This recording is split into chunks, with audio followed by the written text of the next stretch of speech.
சிவபக்தர்கள் அனைவருக்கும் வணக்கம். இன்னைக்கு நம்ம பார்க்கக்கூடிய தலைப்பு திருமூலர் அவருடைய திருமந்திரத்தில் இருக்கக்கூடிய முதலாம் தந்திரம் 9 மகளிர் இழிவு பாடல் பொருள் பத்தி தான் பார்க்க போறோம். இதுக்கு முந்தைய பதிவு பார்க்கணும் விரும்புனீங்கன்னா இந்த வீடியோட எண்ட் ஸ்கிரீன்ல பிளேலிஸ்ட்ல திருமந்திரம் அப்படின்ற தலைப்புல பின் பண்ணியிருக்கோம். உங்களுக்கு நேரம் இருக்கிறப்ப அதையும் பாருங்க. சரி, பதிவுக்குள்ள போகலாம். பாடல் 204 பொருள். எட்டி மரத்தோட இலைகள் பார்க்க ரொம்ப அழகா இருக்கும். அதோட பழங்கள் பழுத்துடுச்சு அப்படின்னா குலை குலையா அழகா தொங்கும். அதுக்காக அழகாகவும் சாப்பிடுறதுக்கு சுவையானது மாதிரியும் தோன்றக்கூடிய எட்டி பழத்தை பறித்து சாப்பிட்டுட்டா உடனே அதோட விஷம் உயிரையே கொன்றுடும். அதே மாதிரிதான் அழகான முளைகளை கொண்டு சிந்தனையை கவரக்கூடிய வண்ணம் புன்னகையை வீசக்கூடிய பெண்கள் மேல காமம் ஏற்பட்டுடுச்சு அப்படின்னா அதுவும் விஷமாகி அழிச்சிடும். அத்தகைய பெண்கள் மேல ஆசைப்படக்கூடிய நெஞ்ச விஷத்துக்கு ஆசைப்படாதே அப்படின்னும் கொடியதென்றும் கோபத்தோட திட்டி ஆசையால முறை தவறி செல்லாமல் வைத்திருங்கள். பாடல் 205 பொருள் விளக்கம். கணவர் வீட்டுல வாழக்கூடிய இல்லற நெறியில் இருக்கக்கூடிய பெண்கள் மேல காமம் கொண்டு அணுகுனா சுழல் நீரின் மேல நீந்துறவங்களையும் தன்னோட இழுத்து சென்றது மாதிரி நம்மையும் அந்த காமம் இழிவுல இழுத்து கொண்டு போயிடும். மத்தவங்களோட மனைவிகள் மேல கசிந்து எழக்கூடிய சின்ன அன்பானது தூக்கத்துல கண்ட கனவு மாதிரி அதை உண்மைன்னு நம்பி மேலும் அன்பு செய்யறது அழிவுக்கு தான் வழிவகுக்கும். தூங்குறப்போ சாப்பிடுறது மாதிரி கனவு கண்டா அப்போதைக்கு சந்தோஷமா இருக்குமே தவிர உண்மையில பசி தீர்ந்துடாது. அது மாதிரிதான் தனக்கு உரிமை இல்லாத பெண்கள் மேல காட்டக்கூடிய அன்பானது அப்போதைக்கு இன்பமா இருக்குமே தவிர உண்மையில இழிவு நிலைக்கு அது இழுத்து போயிடும். பாடல் 206 பொருள் விளக்கம். இளம் பெண் யானைய மாதிரி இல்வாழ்க்கையில இல்லாம பொது மகளிர இருக்கக்கூடிய பெண்கள் மலை துளிகளை தழுவி வளரக்கூடிய புற்களை போல ஆற தழுவி ஆணோட இருந்தாலும் புதியதா வேறொரு பணக்காரன் வந்துட்டா அவரை தேவர் அப்படின்னு புகழ்ந்து எம்மோடு இன்புற்று இருங்கள் அப்படின்னு வேண்டிக்குவாங்க. அப்போது பழைய காதலரை உடனேயே வெளியே செல்லுமாறு கடுமையான வார்த்தைகளால பேசி அவங்க கிட்ட இருந்து சுத்தமா விலகிட்டும் போயிடுவாங்க. இதோட கருத்து என்னன்னா, பொது மகளிர் எவ்வளவுதான் நம்ம மேல அன்போடு இருக்கிறது மாதிரி காட்டி கொண்டாலும் ஆற தழுவினாலும் அவங்களோட எண்ணம் எப்பவுமே பணத்துக்கு மேலதான் இருக்கும். நம்மளை விட வேறொரு பணக்காரர் வந்துட்டா அவரை தேவர் அப்படின்னு புகழ்ந்து தன்னோட வச்சு கொண்டு இருக்கிறவங்கள வெளியே போக சொல்லிடுவாங்க. பாடல் 207 பொருள் விளக்கம். உலகத்துல பெண்களோட மோகம் கொள்றதுனால கிடைக்கக்கூடிய பயன் அப்படின்னு ஒன்றுமே இல்ல.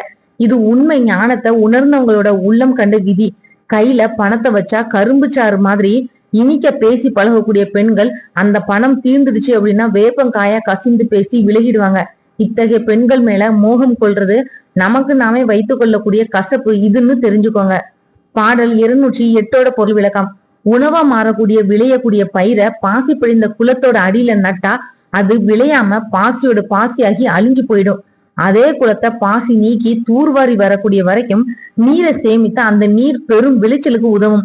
அது மாதிரி இல்லறத்தோட மூலமா பிள்ளைகள் பெற்று சந்ததி வளர உபயோகமாகக்கூடிய விந்துவ பொது மகளிர் மேல மோகம் கொண்டு அவங்களோட பாசி பிழிந்த கருவறைகளை நட்டு வச்சு அதுல இன்பம் காண்றவங்கள உண்மை அறிவுள்ளவங்க தடுத்து அவங்களோட மயக்கத்தை போக்க முயலாவிட்டால் தன்னோட குலமும் தன்னால பிறருக்கு கிடைக்கக்கூடிய நலமும் கெட்டு அதனால பல இழிவுகள் ஏற்பட்டு அதுக்கப்புறமா இறந்தும் போவாங்க. இதோட கருத்து என்னன்னா, உரிமை இல்லாத பெண்களை கூடுறது கெடுதல் அப்படின்றத புரிந்துக்காம அதுல கிடைக்கக்கூடிய இன்பத்திலேயே திளைத்திருக்கக்கூடிய மூடர்களை தடுத்து நிறுத்தி சரியான பாதையை காட்டி வழி நடத்துதல் அறிவுள்ளவங்களோட கடமை. அப்படி செய்யறதுனால மூடர்கள் நலம் பெறுவது மட்டும் இல்லாம அவங்களால பலரும் நலம் பெறுவாங்க. இதோட முதலாம் தந்திரம் 9 இருக்கக்கூடிய மகளிர் இழிவு பாடல்கள் 5 பார்த்து முடிச்சிட்டோம். அடுத்ததா முதலாம் தந்திரம் 10 இருக்கக்கூடிய நல்குறவு பாடல் 5 பொருள் விளக்கம் பத்தி பார்க்கலாம். பாடல் 209 பொருள் விளக்கம். உயிர்களிடம் இருந்த ஆடைகளை திரும்ப திரும்ப போட்டு கொண்டதுனால கிழிந்து போயிடுச்சு. அவங்களோட வாழ்க்கையும் துன்பப்பட்டு கசந்து போயிடுச்சு. அவருக்கு அப்படின்னு இருந்த துணையும் பிறந்த குழந்தைகளும் பெற்ற தாய் தந்தையரோடும் உடன் பிறந்த சகோதர சகோதரிகளும் அப்படின்னு எல்லாருமே அவங்க மேல அன்பே இல்லாம விலகி போயிட்டாங்க. அவங்களுக்கு தானமாகவோ இல்லைன்னா கடனாகவோ பொருள் கொடுக்கறவங்க யாருமே கிடையாது. அவங்களுக்கு சிறப்புடைய நாட்கள் அப்படின்னு ஒண்ணுமே இல்லாம போயிடுச்சு. அப்படி சிறப்பான நாட்கள் இல்லாததுனால எதையுமே கொண்டாடப்படுறதும் இல்லாமலே போயிடுச்சு. அவங்க முன்னாடி தலை நிமிர்ந்து நடந்த நடை இப்போ இல்லாமலே போயிடுச்சு. வெறும் இயந்திரம் மாதிரி இவங்க நாட்களை கழித்து வாழ்றாங்க. பாடல் 210 பொருள் விளக்கம். உயிர்களோட வயிறு அப்படின்றது ஒரு பொய்யான குழி மாதிரி. பசி வர்றப்போ உணவு சாப்பிட்டு பசி தீர்ந்தது மாதிரி தெரிஞ்சாலும் மறுபடியும் 4 மணி நேரத்துல பசிக்க ஆரம்பிச்சிடும். இப்படி பொய்யா இருக்கக்கூடிய வயிறுன்னு சொல்லக்கூடிய குழியை நிரப்புறதுக்கு உணவு கிடைக்குமா அப்படின்னு உயிர்கள் தினமும் தேடி அலையுது. பொய்யான வயிற்று பசியை போக்குறதுக்காக உணவு தேடக்கூடிய உயிர்கள் தன்னோட பசியை எப்படி தீர்த்து கொண்டாலும் சரி, எந்த வேலை செஞ்சாலும் சரி, எப்படி பொருள் சம்பாதிச்சாலும் அதுலயே மூழ்கி இருந்துடாம இறைவனை போற்றி புகழ்ந்து வழிபடவும் நேரத்தை ஒதுக்கணும். அப்படி இறைவனை போற்றி புகழ்ந்து வழிபட்டு வந்தா பிறவியோடு வந்த மும்மலங்களாகிய அதாவது ஆணவம், கண்மம், மாயை அழுக்குகளும் நீங்கி உள்ளமும் தெளிவு பெறும். உள்ளம் தெளிவு பெற்றதுக்கு அப்புறமா உயிர்களோட பிறவி பசி அப்பவே தீர்ந்து இனி பிறவி இல்லாத மோட்ச நிலையும் கிட்டிடும். பாடல் 211 பொருள் விளக்கம். கல்லால் ஆன குழிய மூட தங்க கட்டிகளை தேடுறது மாதிரி தினமும் ஏற்படக்கூடிய பசிக்காக பலவித செல்வங்களை தேடுறாங்க உயிர்கள்.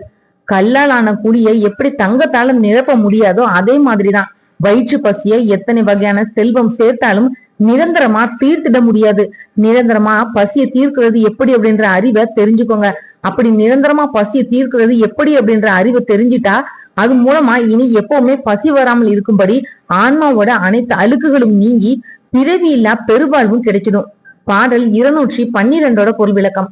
உயிர்கள் இந்த உலகத்துல பிறக்கிறப்பவே அதுக்கு முன்னாடி பிறவிகள்ல இருந்து தொடர்ந்து வரும் வினைகளும் கூடவே பிறந்து அந்த உயிரை சுற்றி இருக்கக்கூடிய ஆணவம், கண்மம், மாயை இந்த அழுக்குகளா எப்பவுமே சுத்தி இருக்கும். உயிர்களோட வாழ்க்கை கடந்து முடியறதுக்கு முன்னாடியே உலக பற்றுகள்ல இருந்து விடுபட்டு தனக்குள்ள இருக்கக்கூடிய இறைவனை போற்றி புகழ்ந்து வழிபட்டு தன்னோட உள்ளுக்குள்ளேயே இறைவனை ஜோதியா உணர்ந்து ஆன்மாவோட இருளை அகற்றக்கூடிய விளக்கா ஏற்றி வச்சு அது காட்டக்கூடிய வழியிலேயே எப்பவும் மாறாம நின்னுட்டு வந்தா பொய்யான வயிற்று பசியோட பிறக்கக்கூடிய பிறவிகளும் இனி இல்லாம போயிடும். பாடல் 213 பொருள் விளக்கம்.